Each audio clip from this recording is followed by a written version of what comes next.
In today's video, I'm going to teach you how to drafts folder missing from navigation pane in Outlook. 5 minutes.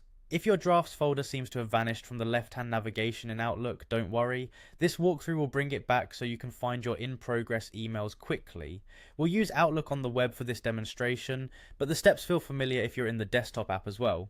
Start by heading to Outlook in your browser. If prompted, sign into your account so you land on the main Outlook home screen.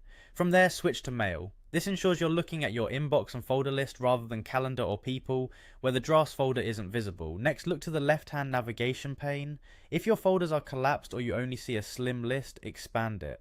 You can do this by clicking the small drop-down or chevron icon next to your account or next to folders. Expanding reveals your standard mailbox folders including inbox, sent items, and the one we want.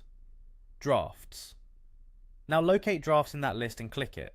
Opening drafts confirms the folder is present in your mailbox and shows any messages you've started but haven't sent yet.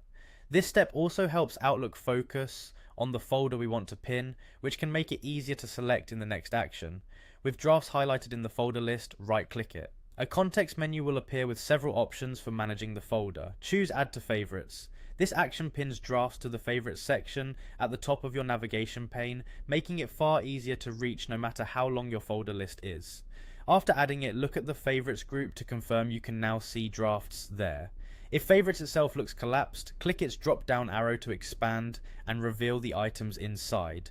A few quick tips to keep things smooth. If you don't see the drafts folder at first, make sure you've expanded all relevant drop-downs under your email account. If the Add to Favorites option is unavailable, it typically means drafts is already in Favorites.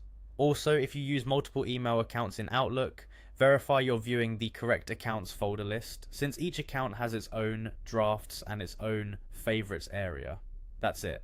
By going to Outlook, switching to Mail, expanding the folder list, opening drafts, right-clicking it and adding it to favorites, you've restored quick, reliable access to your drafts right from the navigation pane. Thanks for watching and enjoy a cleaner, more efficient Outlook experience.